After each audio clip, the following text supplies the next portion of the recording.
যে ব্যবস্থাগুলো নেওয়ার কথা ছিল রাষ্ট্রীয় পক্ষ থেকে রুমির মৃত্যুর জন্য তাদেরকে দায়ভার বহন করতে হবে। বিভিন্ন পর্যায়ে নারী নেত্রীরা একটা ক্রমাগত সাইবার বুলিং এর শিকার হচ্ছে।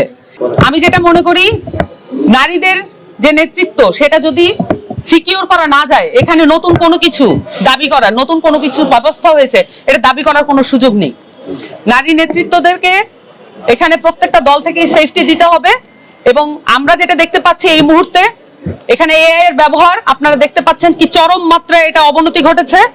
এবং আপনারা এটাও জানেন যে বাংলাদেশের যে অর্ধশিক্ষিত বা অশিক্ষিত কিছু মানুষ আছে যারা শিক্ষার আওতায় এখনো আসেনি, কিন্তু তারা কিন্তু এই বিষয়গুলো বিশ্বাস করছেন। সো আমাদেরকে খুবই অ্যালার্ট থাকতে হবে। এবং সবচেয়ে বড় ব্যাপার, আমাদের প্রতিরোধ আছে, কিন্তু রাষ্ট্রীয়ভাবে এগুলোর যদি ব্যবস্থা নেওয়া না হয়, শুধুমাত্র আমরা নির্বাচনের ডামাডোলে এগিয়ে গেলাম কিন্তু আমরা কোনো রাষ্ট্রীয় প্রতিষ্ঠানগুলো সংস্কারের কথা বললাম না, এগুলোর ব্যাপারে কোনো আলাপ তুললাম না, এটা কোনো সুষ্ঠু নির্বাচনের দিকে আমাদেরকে নিয়ে যাবে না। রুমির যে অবস্থাটা চলছিল অনলাইনে অফলাইনে, এই অবস্থা সম্পর্কে আমরা পার্টিগতভাবে আগেই জানতাম।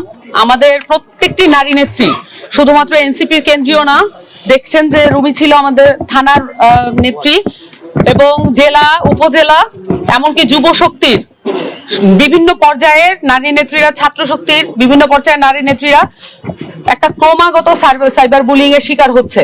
এবং এগুলো সম্পর্কে আমরা জানি এবং আমরা দলগতভাবে ব্যবস্থা নেওয়ার জন্য প্রস্তুত আছি।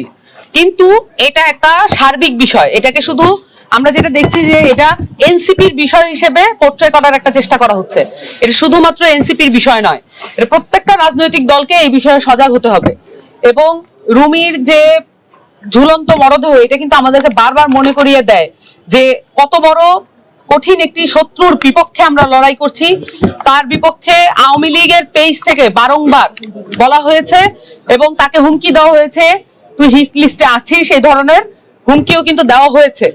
এবং এই পরিষ্কার কমেন্ট গুলো থাকা সত্ত্বেও এই অ্যাকাউন্ট গুলোর বিরুদ্ধে কোনো ব্যবস্থা নেওয়া হয়নি। আমি বারবার এমফাসাইজ করতে চাই, যে ব্যবস্থাগুলো নেওয়ার কথা ছিল রাষ্ট্রীয় পক্ষ থেকে রুমির মৃত্যুর জন্য তাদেরকে দায়ভার বহন করতে হবে।